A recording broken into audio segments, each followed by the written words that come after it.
पहाड़ मधुबन पहाड़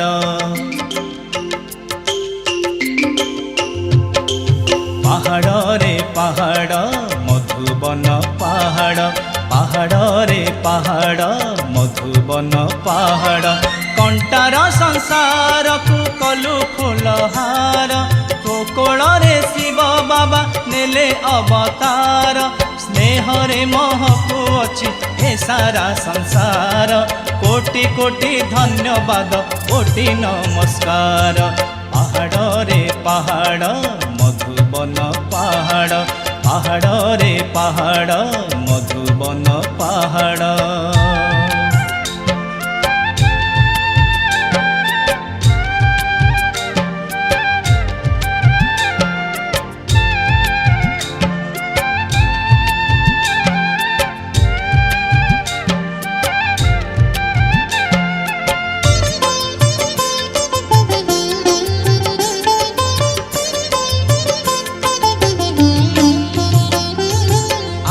बड़ी तो स्नेह बल रे पाए सुख विश्व ए बेल रे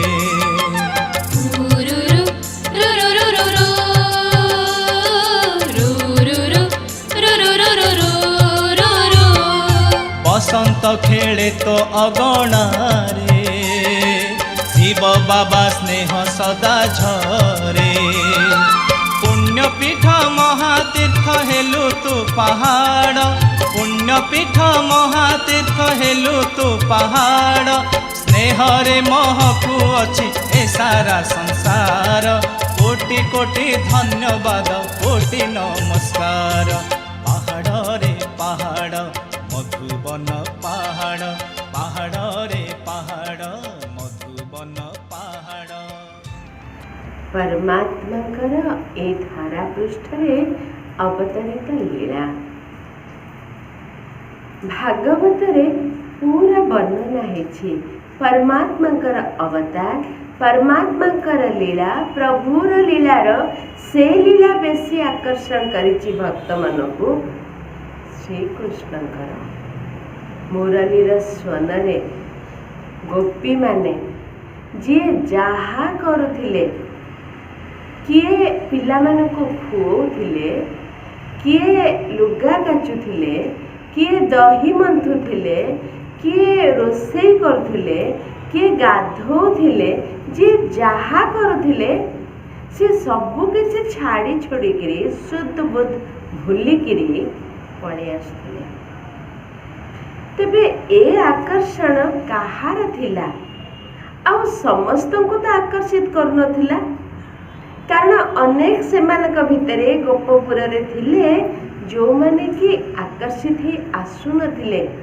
ए गोपी मानकर निंदा अपवाद करथिले तेबे ए कहार आकर्षण मुरलीर तेबे से मुरली भी कौन मुरली ना मुरली धरर आकर्षण पुणी प्रश्न उठे मुरली तो केवल गोटे पोला बाउंस खंडे आ से पोला बाउंस खंडर की महात्म्य भगवान कहती प्रजापिता ब्रह्मांकर व्यक्तित्व पोला बाउंस खंड सहित समान प्रजापिता ब्रह्मा जहाँकर ना थिला लेखराज गोटे साधारण शिक्षकर पुओ भाव में जन्मग्रहण करते छोट बेलू माँ को हर पुणी 11-12 वर्ष भितर बापा को भी हरइले मामू घरे कका घरे पालना पाइले किंतु तांक भितरे जो शुद्ध संस्कार थिला दयार भाव करुणार भाव परोपकारी भावना आउ केमिति परमात्मा का सह मिलन पाई भक्तिर भावना से आधार रे सीए तांको ककांक घरे व्यवसाय रे सहयोग करथिले किंतु तांकर जो दयार भावना अन्य को साहाय्य करिवार भावना ए सब देखिकिरी कका कालक्रमे टिके बड़ होला परे तांको स्वतंत्र भाव में व्यवसाय करने को कही तांकर अध्यवसाय बल गोटे छोट साधारण व्यवसाय धीरे धीरे सी जड़े प्रतिष्ठित हीरा व्यवसायी हो गले। तांकर जो भक्तिर भावना थिला भगवान को पाई कि शुद्ध भावना भक्तिर भावना जो से प्रत्येक दिन गीता पढ़ुले लक्ष्मी नारायण को पूजा करते आउर जीवन यात्रा रे भक्तिर खोजिबारे भगवान को खोजिबारे आध्यात्मिकतार सत्य अनुभव करने से 12 जन गुरु करथिले। गुरुंक पई अगाध भक्ति अगाध सम्मान गुरुंक आज्ञा से कालर आज्ञा एभली तांकर मान्यता थिला। धीरे धीरे तांकर एही अलौकिक जीवन यात्रार आरंभ हैला। तांकर जेतेबेले 60 वर्ष बयस हेछि एही अवसर रे तांको किछि दिव्य अलौकिक साक्षात्कार हेछि। परमात्मा तांको ज्योतिर तथा विष्णुकर साक्षात्कार करैछन्ति। कालक्रमे विनाश साक्षात्कार हेछि। जो जो दृष्टि जो दर्शन अलौकिक दर्शन तांक मनरे आलोड़न सृष्टि करछि। विष्णु का दर्शन बेले मनरे भाविथिले कि भगवान कर दर्शन हैला ये गुरु कृपा द्वारा संभव हो पारला। विनाश रो साक्षात्कार हेबारे बहुत मन कष्ट हैला भयभीत हो गले एवं परवर्ती समय ताको आउ गोटे दिव्य साक्षात्कार होता जे आकाशरू तारा माने ए धरा पृष्ठ को छुँचती गोटे गोटे दैवी राजकुमार राजकुमारी हो जाउछन्ती गोटे सुंदर दुनिया आउ ए भलिया प्रेरणा आसुला तते एमिति दुनियाटे बनैबाको हबो। से सुंदर दुनियार दर्शन तांक मनरे अदम्य शक्ति आंदला। तांक भक्तिर भावना जमती जागृत ही उठुला। आउ कालक्रमे से गीतार प्रवचन निज बासस्थान रे भी सिंध प्रदेश हैदराबाद रे जहाँ वर्तमान पाकिस्तान अंतर्गत से अंचल से आरंभ करथिले।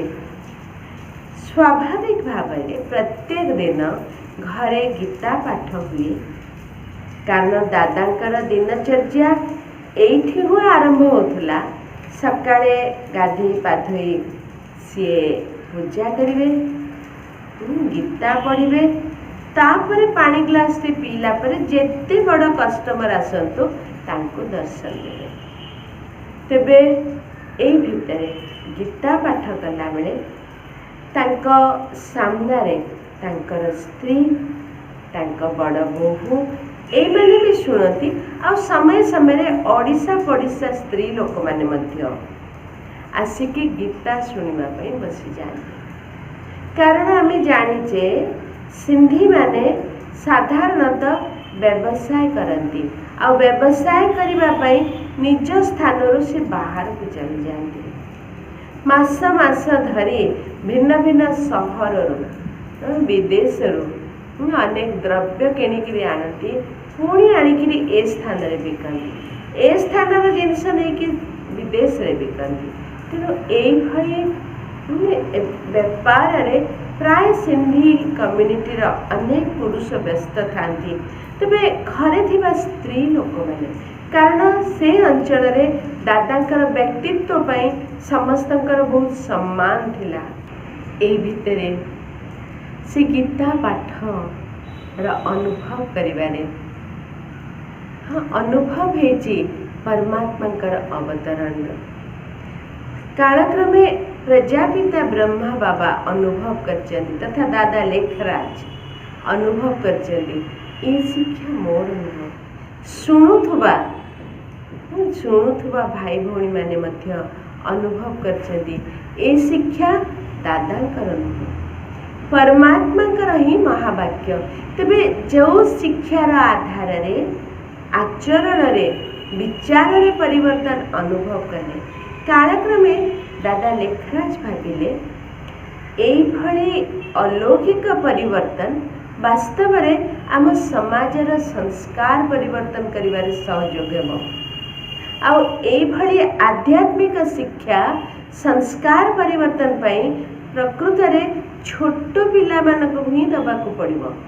सेथिपई दादा लेखराज प्रथमे बोर्डिंग आरंभ कले और अनाउंस कले जो माने ये अलौकिक शिक्षा ग्रहण करिबा पई चाहंती निज परिवार रा छोट पिला मानक पढ़ेबा पई चाहंती से माने परमिशन देकि पिला मानक ही छाड़त। आ कालक्रमे से समय रे सिंध प्रदेश रा हैदराबाद रे गोटे क्रांति सृष्टि हो गला कि दादा घरे कारण प्रथमे गीता पाठ रे गोटे अलौकिक अनुभव थिला किंतु गीता पढ़िला परे ओम ध्वनि करा जाउथला। से ओम ध्वनि रे आकर्षण थिला जो माने आसंती तांको मध्य दिव्य साक्षात्कार हुए।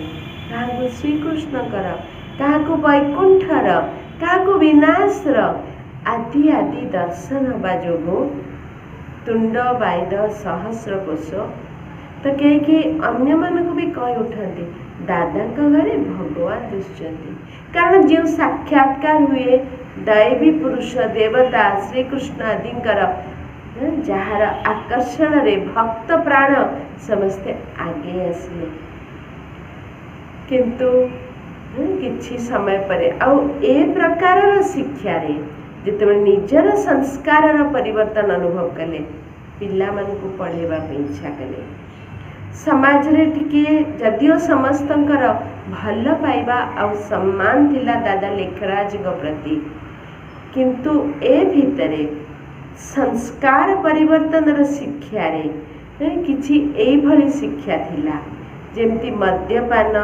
कि कौनसी खराब भोजन करबनी अन्नर शुद्धता एवं ब्रह्मचर्य जीवन रे पालन करिवार निहाती विधि रही जहा कि तत्कालीन प्राचुर्य भरा समाज रे गोटे हलचल सृष्टि करदेला। जदियो दादा सम्मान थाए तेबे भी ये की प्रकार शिक्षा जहा आम घरर स्त्री मानू आमिष रांधिबा पे आग्रह होनी ब्रह्मचारी रहिबा पे पसंद करचोनी से माने दादा लेखराज को ये शब्दर परिवर्तन पाइबा ताकू ठीक भाव में शिक्षा दियो जहाँ को जहाँ इच्छा करंतु बोली कहंतु ए भली बारंबार प्रेशर पड़ला किंतु दादा लेखराज से कहती ये वाणी मोर नथिला आउ कहाकर बाणी रे मु हस्तक्षेप करि परिबिनी। ए भली भाबरे 1937 मसीहा दीपावली दिन इस सिंध प्रदेश रा हैदराबाद रे जो संगठन रे दादा लेखराज तांका पत्नी जसोदा तांकर बोहू एवं तांकर सान पुओ समस्ते थिले किंतु एई समय रे दादा लेखराज निजे डिसाइड कले जो संस्कार परिवर्तन शिक्षा पिला मानकु दिया हबो बोर्डिंग स्कूल खोला हबो एवं अनेक एकाठी रहिबे आउ सेथिरे ही एकाठी केमिति रहिबे ये हैदराबाद रो दादांका बासभवन किंबा तांका पाखरे तांका पुत्रा विश्वकिशोर दादांकर बासभवन सी यथेष्ट हेलानी। सिंध प्रदेश रो हैदराबाद रो ई सिंधी संगठन रे जोठी संस्कार उच्च श्रेणी रही थिला किंतु पाश्चात्य संस्कृति रो प्रवेशता जोगु समाज रे टिके हलचल थिला किंतु से संस्कृति रो परिवर्तन पाई दादांक भितरे और विशेष करी परमात्मा का प्रवेशता आधार रे जो लक्ष्य रहिला कि समाजर परिवर्तन हबार आवश्यकता अछि एवं दादांक देहरे परमात्मा का प्रवेशता फल जो आत्मा माने तथा से स्थानीय माँ माने कन्या माने जो माने जीवन में दुखर अनुभव करथिले अशांतिर अनुभव करथिले एवं ए सत्संगर उपस्थिति रे तांक जीवन रे परिवर्तन आसिला तांक रुचि रे परिवर्तन आसिला एवं समस्त भितरे ये इच्छा रहिला लक्ष्य रहिला आम जीवन को परिवर्तन करने आधार रे समाजर परिवर्तन करवा आउ ये जो विनाशर साक्षात्कार होता समस्त को जमीती लगुला कि समय बहुत कम अच्छी तेणु ये संगठन वृद्धि सह दादा लेखराज 1937 मसीह स्थानांतरित हेले कराची को कराची एक विराट स्थान निया जो 360 रु अधिक भौणी माने भाई माने रही समस्तंकर रहिबा व्यवस्था पिला मानकर पढ़िबार व्यवस्था कुनी कुनी छुआ मानको नेइकरी माँ माने आसी से छुआ मानकर पालनार व्यवस्था सबुर स्वतंत्र करा जायतिला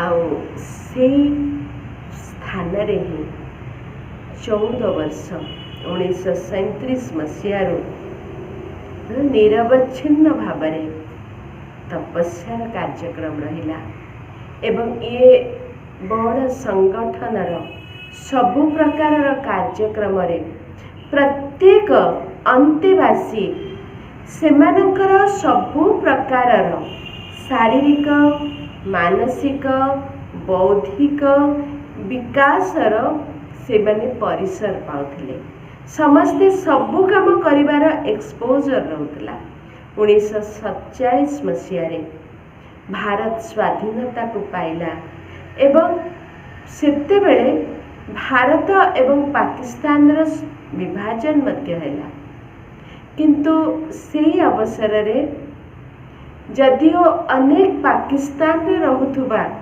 हिंदू भाई भौणी माने भारत को स्थानांतरित हेले परमात्मा कौन से निर्देश न थिबा जोगु ये अनुष्ठान कराची रे ही रहिला पाकिस्तान सरकार सबु प्रकार सहयोग भी रही तेबे 14 वर्ष निरवच्छिन्न भाव तपस्यार कार्यक्रम मध्य जारी रही 1950 मसीह भगवान कर जो दिव्य संदेश मिलिला तार आधार रे यही संदेश मिलिला कि भारत है तपस्यार भूमि आध्यात्मिक भूमि तेणु सेठी को स्थानांतरित होगापाई डायरेक्शन मिलला तेणु 1950 मसीह भारत को स्थानांतरित है ये संगठन माउंट आबू जहाँ की तपस्यार भूमि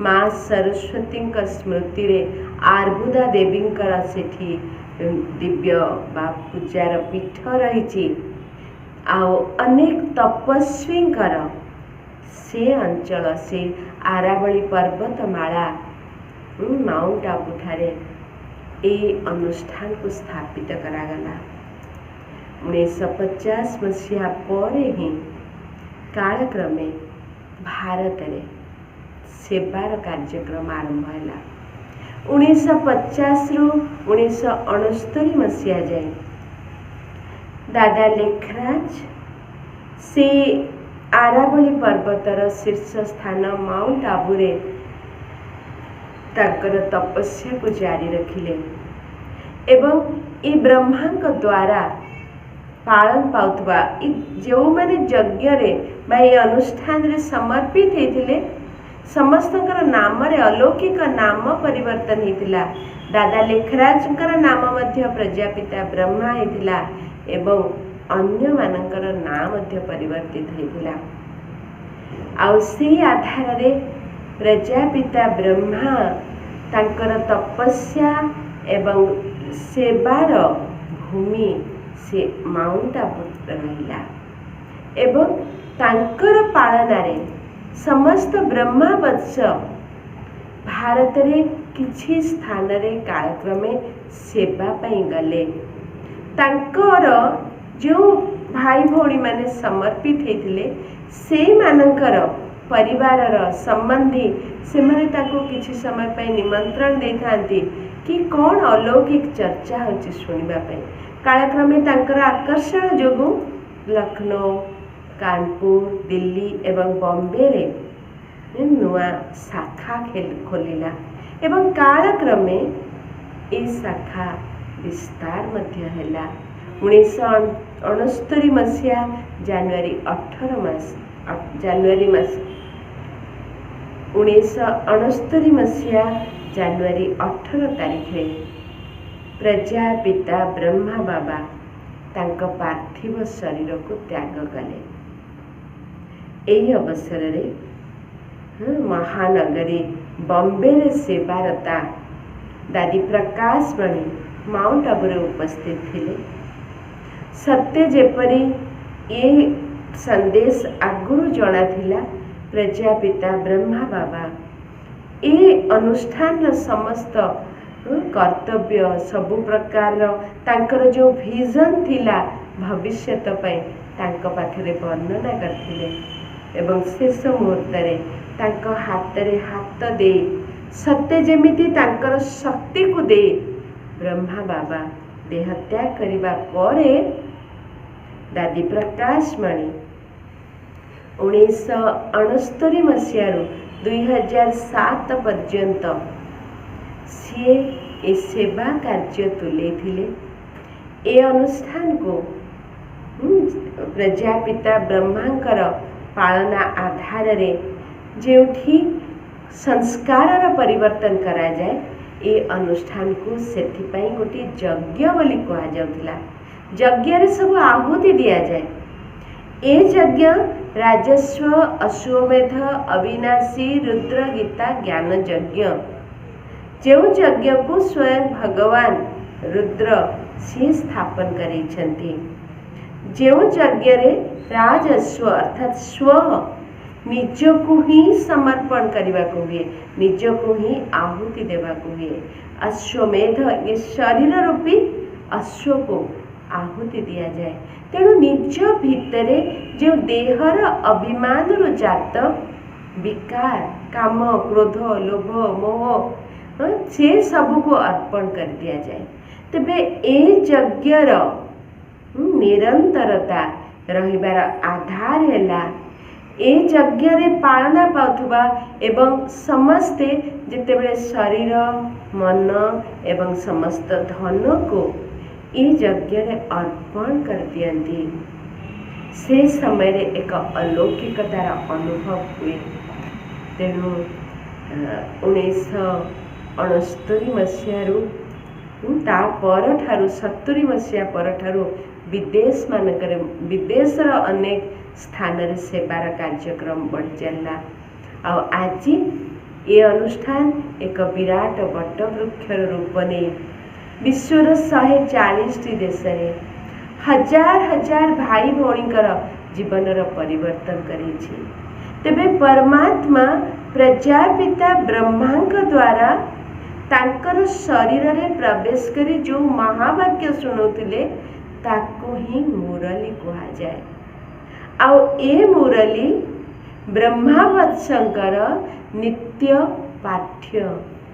ଏ ମୁରଲୀ ବ୍ରହ୍ମାବତ୍ସଙ୍କର ପାଳନା ପାଇଁ ଇଏ ନିତ୍ୟ ଭୋଜନ ସଦୃଶ୍ୟ। ତେଣୁ ବ୍ରହ୍ମା ବାବାଙ୍କର ଦେହ ତ୍ୟାଗ ପରେ ଜାନୁଆରୀ 21 ତାରିଖରେ ପରମାତ୍ମା ଏକ ସନ୍ଦେଶୀ ଜଣଙ୍କ ଦେହରେ ଅବତରଣ କରି ଏ ସନ୍ଦେଶ ଦେଲେ କି ବର୍ତ୍ତମାନ ସମୟରେ ଏ ସଂସ୍ଥାର ଏ ଈଶ୍ୱରୀୟ ବିଶ୍ୱବିଦ୍ୟାଳୟର ବିଧିରେ ପରିବର୍ତ୍ତନ ଘଟିବାକୁ ଯାଉଛି। ପାଠ୍ୟକ୍ରମ ସତ୍ୟ ଯେମିତି ଭଗବାନ ବ୍ରହ୍ମାଙ୍କ ଆଧାରରେ ସବୁକିଛି ଦେଇ ସାରିଛନ୍ତି।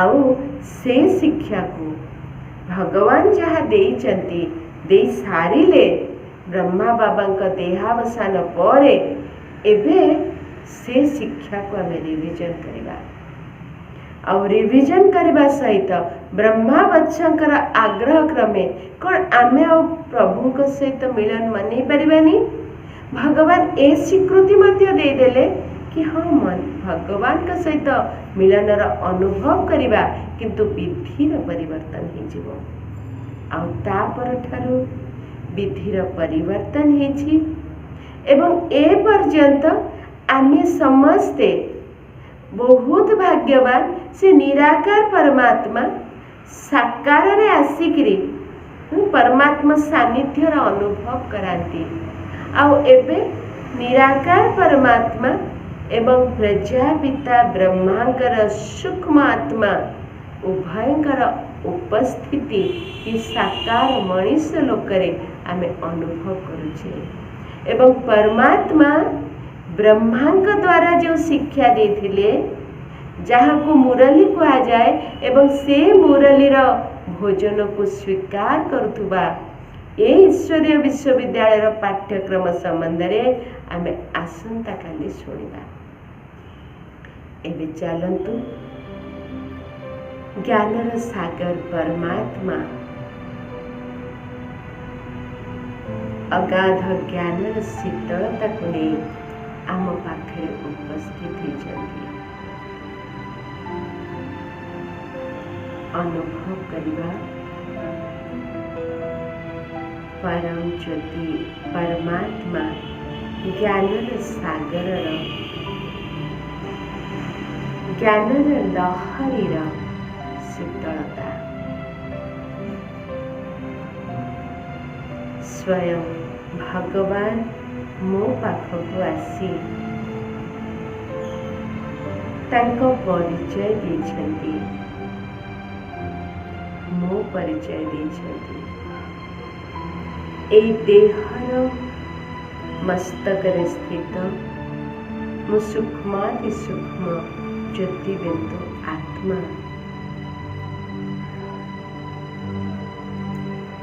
भ्रुकुटीर मध्य विराजमान करुछि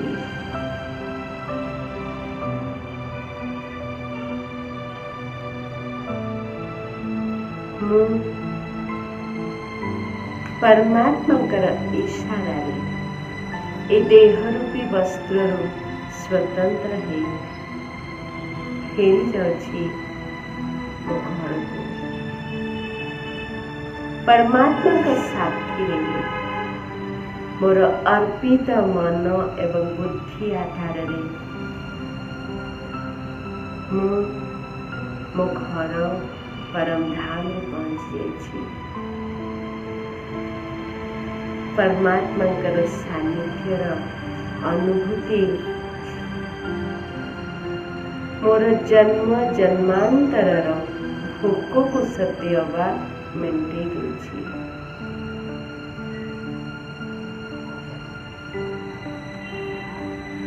परमात्मा शक्ति मो भरपूर हो जाउछि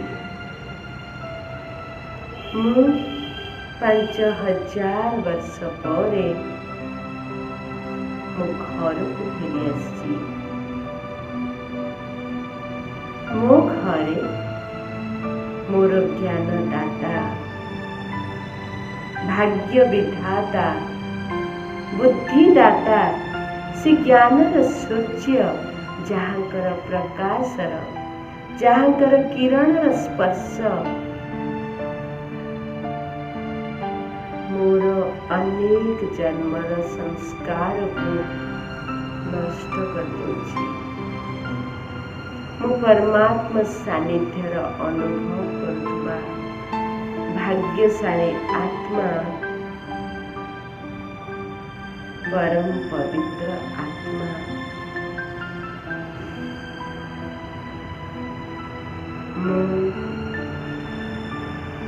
महान भाग्यशाली आत्मा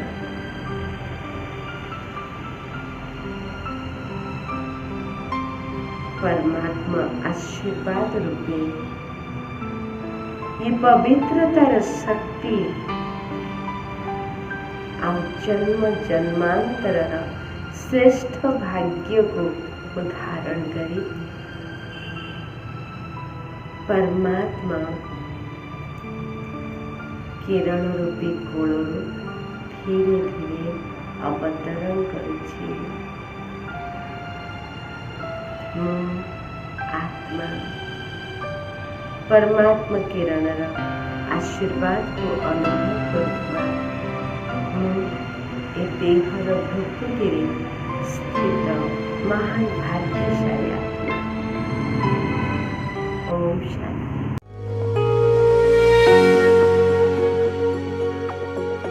ओम शांति।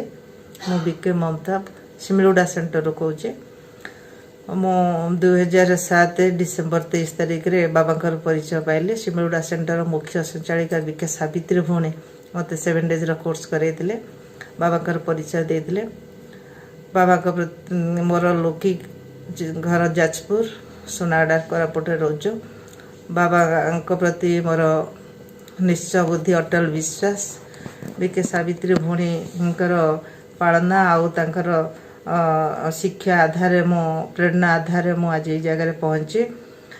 बाबा को पाइला पर तो प्रत्येक मुहूर्त किसी ना कि अनुभव ही अनुभव किंतु से मुख्य अनुभव मु आज शेयर करने जाऊँगी। 2016 रे मोर शरीर उपर गोटे बड़ पेपर आसला। मु तो पेपर बोली भावी किंतु बाबा को पाइला पर ताकू मु केमती सहजरे तार समाधान करी आउ विजयी बनी तापर मु आपण मानक शुणाऊे। 2016 हठात देह असुस्थ लगला। हॉस्पिटल गला डॉक्टर को देखला मते डॉक्टर कहले जे एटा किछि नै आपनकर हार्मोन इम्बालांस रु एटा हेछि किंतु मेडिसिन कंटिन्यू करबा पड़िबो किछि असुविधा नै। किंतु मते बाबा मिलन जीवार थिला फेब्रुआरी 16 रे 2016 फेब्रुआरी रे मधुबन जाइली। मते मु मैडम को कहली डॉक्टर मैडम कहली जे मते 15 दिन पर मो रिटर्न अच्छे किंतु किछि असुविधा नै। तो से मत कहले किछि असुविधा नै आपण आसिला पर मते आउ टिके चेकअप रे आसीबे। तो मु मधुबन आसिला परे बाबा घर रिटर्न आसिला परे पुन थरे देखा करथिली। मते कहले ठीक अछि 3 मास कंटिन्यू करंतु आपनकर किछि असुविधा नाही। किंतु से फेब्रुआरी 25 तारिख रे मते निजको मु टिके सुस्थ अनुभव कर टिके अदे अलग लगथला जोटा कि मु फील कली जोटा कि मु इमिडिएट डॉक्टर पाख जाइली। डॉक्टर साहब देखला परे मत से कहले आपन को गोटे टेस्ट करा पय मु लिखुची दामनजुडी हॉस्पिटल से टेस्टटा करिने तो तापर हमें कंफर्म हबा कोन हे जे। किंतु आज तो आजिकल तो दुनिया रे लेडीज मानकर एक प्रकार देखा दउची किंतु टेस्ट रिपोर्ट परे ही मु कंफर्म करे। जेतरे मु रिपोर्ट आसीतिला रिपोर्ट रे ही ब्रेस्ट कैंसर पॉजिटिव बाहर थिला। किंतु मो सेतरे व्यतिव्यस्त नथिली कि स्थिर थिली। बाबा को एटा होची गोटे पॉजिटिव आम मान पाई। बाबा को पाइला परे आमे कोनोसी कथारे अधैर्य होनो जो जहाँ होची ड्रामा प्लान अनुसार सब भल ही होची और ड्रामा कल्याणकारी। तो ये जो निश्चय बुद्धि थिली सेटा मते सबुठ बड़ सपोर्ट थिला बाबांकर ज्ञान ही। तेणु मु स्थिर थिली आ बाबा को ऊपर संपूर्ण विश्वास ही थिला। सर्वशक्तिमान तो परमात्मा आ बाबा होचन सर्वोच्च सुप्रीम सर्जन। तेणु जहाँ होची मु ताको भल ही भाभी किंतु मोर हजबैंड टिके व्यतिव्यस्त थिले। किंतु मु तांको ही कहूली रे किछि नै जा हबो ठीक ही हबो व्यस्त हुअनी। या भितर आमे इमिडिएटली भुवनेश्वर जाइथिलु। भुवनेश्वर किम हॉस्पिटल डॉक्टर शरद साहू सहित कंसल्ट करथिलु। से जे कि दिल्ली एम्स रो स्टूडेंट प्रोफेसर शरद साहू से हमको को मते ही कहले कि व्यस्त हवा ना ठीक अच्छे देखिया। किंतु मोर जो सब टेस्ट करैतिले सेतरे सब ही नॉर्मल थिला। किंतु एटा ही पॉजिटिव अच्छी जेतु जहाँ जहाँ मते पचारिथिले किंतु किछि सेंति सिम्पटम भी सेंति नथिला। तापरे मोर जेतु पॉजिटिव थिला प्रोसेस आरंभ करिथिले। किंतु जो ये जो प्रोसेस थिला तांको कथार मु एकमत नथिली। मते से फास्ट कहिथिले जे गोटे काम केबिन को डाकी गोटे नर्स सहित कहले कि आमे प्रथमे कौन करिया ना रिमूव करदबा जोटा कि फ्यूचर पे बेटर हम तांको कथार मु एकमत नथिली मु कहली नाई सर मु चाहूनी किंतु मते आउ किछि तार अल्टरनेट कहतु एमिति जे कौन सी जगह मु देखिनी जे कि पेशेंट डॉक्टर को कहे सी किछि ता तरफ सी कहे कि ये जेहेतु मुझे स्ट्रंग थी बाबा ज्ञान पक्का थी निश्चय बुद्धि थिला मु ही डॉक्टर को कही एत कैंसर ना शुणिले लोक डरी जाते आउ लोक मान सब नेगेटिव आसे कैंसर था या बचबनी मरीज किंतु ए प्रकार भावना भी मु पूरा स्थिर थी अचल अडल थी आ बाबा पर संपूर्ण भरोसा रखी आ मो भितर जमी मत किए प्रेरणा दौर मो पार्टी ये सब बाहरी आसला डॉक्टर कह ठीक अच्छे 19-20 फरक अच्छी आम विकल्प नवा जोटा कि मत प्रथम केमोथेरापी करे केमोथेरापी पर मोर सर्जरी होता तापर से प्रोसेस तो होता कि जब केमोथेरापी स्टार्ट है मो बेड्रे बस मत गोटे सबुठ बड़ अनुभव थिला जोटा कि मु फील करुच्ची किए जड़े मत इशारा कर बेड्रु पड़ा मुझे बेड्रु उठी आसली मत बाप दादा को ही मत बहुत फील गली मत टचिंग होता जोटा कि डॉक्टर को कहली नाई मत ही ऑपरेशन पूर्वर ये प्रोसेस नियंतु मु रिमूव करी ना तेणु से ही होता तापर मु सक्सेस ही होती आज मु आपण सामने बसी संपूर्ण सुस्थ ही अनुभव करुच्ची कि केबी भी कौन असुविधा आज जे मु फील करिनी आ पॉजिटिव थॉट रे रुहे सर्वशक्ति मास्टर सर्वशक्तिमान विजय रतन कल्प कल्प की विजय आत्मा मु से सामान्य रुहे आ प्रत्येक दिन मु मुरली क्लास करे बाबा का रेगुलर स्टूडेंट मु आ संपूर्ण बाबा श्रीमत को पालन कर चेष्टा करे किंतु ये मु कहबी जे कि आमे सहज ज्ञान सहज राजयोग आधार असंभव भी आमे संभव करि परिबा जो जोग आधार आमे केमती सिद्धि प्राप्ति करवा आ रोग उपर विजय प्राप्त करवा जोग आधार ही स्वयं परमात्मा से जो सहज गीता सहज ज्ञान आ सहज राजयोग शिक्षा दौरान से शिक्षा आधार आमे सब किसी असंभव संभव करि परिबा सर बाबा को बहुत बहुत दिल से थैंक्स। ओम शांति। ओम शांति। मु वीर प्रसाद ब्रह्मा कुमार वीर प्रसाद मु जयपुर रे निवास करे आज को प्राय 30 वर्ष हेबो मु प्रजापिता ब्रह्मा कुमारी ईश्वरीय विश्वविद्यालय रे जॉइन करी ईश्वरीय ज्ञान एवं राजयोग शिक्षा ग्रहण करे। राजयोग एक सरल सहज एवं एक अद्वितीय शिक्षा जो शिक्षा आधार रे आमे आम जीवन श्रेष्ठता को प्राप्त करि परिबा। जीवन लक्ष्य अति उच्च करि परिबा। राजयोग शिक्षा माध्यम रे आम जीवन रे दिव्यता को बढ़ाई परिबा एवं परमात्मा शक्ति को निज भितरे शामिल करि परिबा। राजयोग माध्यम रे आमे अनेक प्रकार शक्ति एवं गुण को वृद्धि करि परिबा। ईश्वरीय ज्ञान एक दर्पण समान जहाँकि आम अतीत एवं वर्तमान को स्पष्ट प्रदर्शन कराए एवं राजयोग जहाँकि आमको अतीत करथिबा भूल कर्म बा पाप कर्म लाघव कराए बा दग्ध कराए। किंतु जानिबा आवश्यक जे राजयोग कौन। वास्तविक जीवन रे आमे समस्ते जड़े जड़े जोगी। जोग माना रिलेशन, जोग माने संपर्क स्थापन करवा, जोग माने मने पकेवा। तेणु आमे समस्ते कौन ना कौन व्यक्ति को वस्तु को स्थान को मने नेचुरली पकाउछे।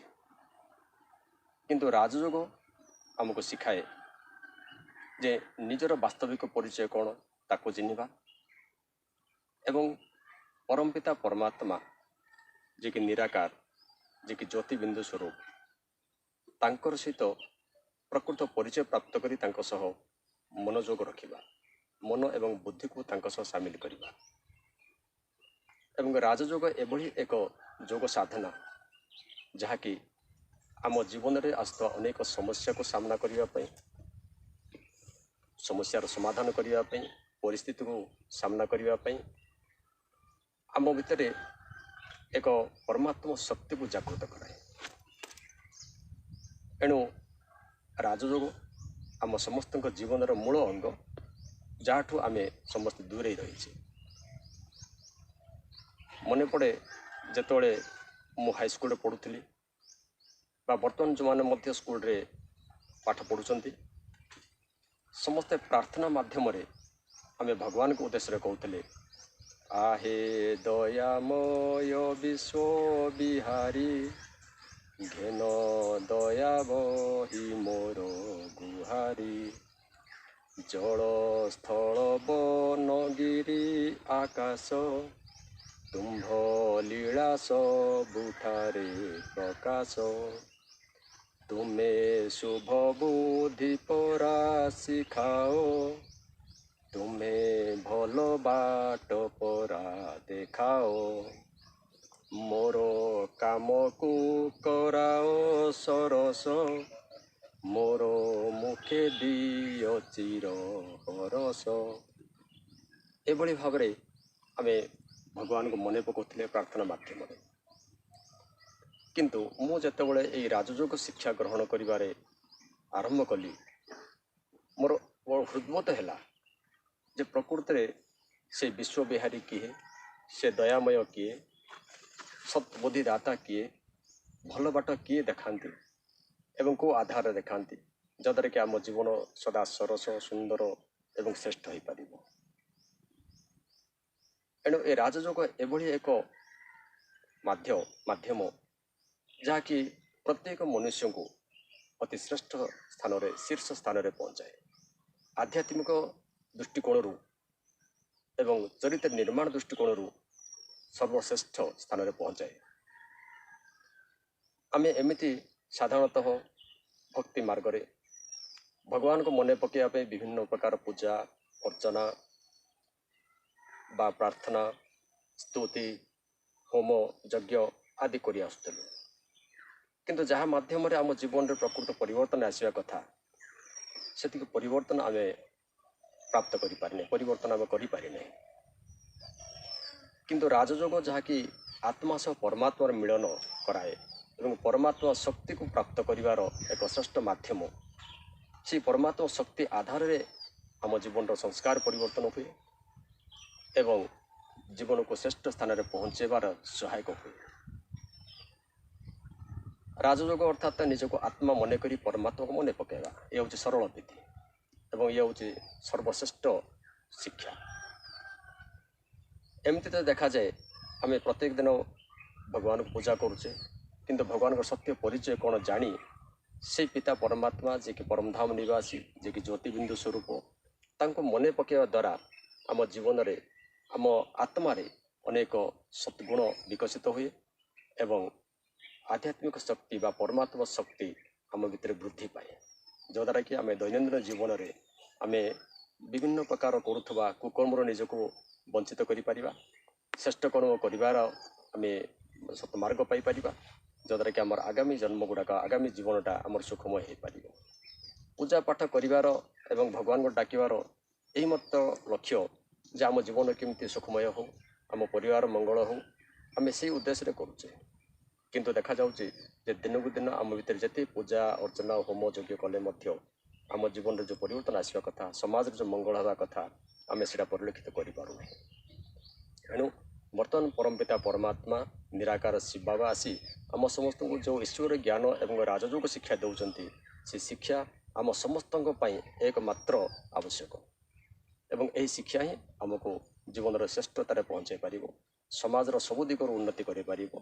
एणु आम समस्त बोलिकी मुझे कहबी जे प्रत्येक कम से कम अति कम रे राजयोग कौन ईश्वरी ज्ञान कौन ताको जानिबा एवं निज जीवन रे ताको आमे प्रैक्टिकली करिबा, अभ्यास करिबा, जद्वारा कि आमे निजर स्व उन्नति करने सह परिवार समाजर देशर एवं साथ साथ सारा विश्वर मध्य आम कल्याण करें। यह हूँ राजज शिक्षार एक सुंदर अनुभूति जद्वारा कि आम समस्ते निज जीवन भितर से परमात्मा शक्ति को धारण करें निज जीवन उन्नति करें सारा संसार उन्नति करें। ओम शांति। विश्व मंचरे विश्व रचयिता शिव बाबा आसीचंती शिव बाबा आसीचंती विश्व मंचरे विश्व रचयिता शिव बाबा आसीचंती शिव बाबा आसीचंती मानव देवता संसार को स्वर्ग मानव देवता संसार को स्वर्ग संगमरे गढ़ुचंती विश्व मंचरे विश्व रचयिता शिव बाबा आसीचंती शिव बाबा आसीचंती।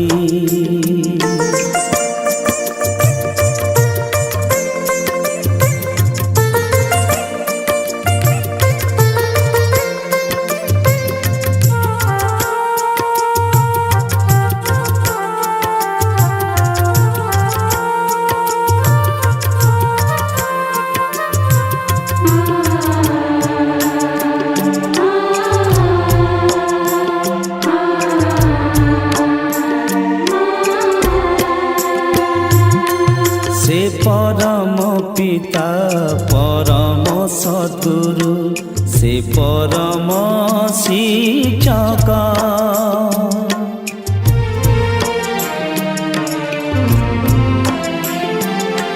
से परम पिता परम सद्गुरु से परम शिक्षक ब्रह्मा विष्णु आउ शंकर माध्यमे कराती तिनि कर्तव्य स्थापना पालना विनाशर कार्य स्थापना पालना विनाशर कार्य निराकार जे कराती विश्व मंचरे विश्व रचयिता शिव बाबा आसीचंती शिव बाबा आसीचंती।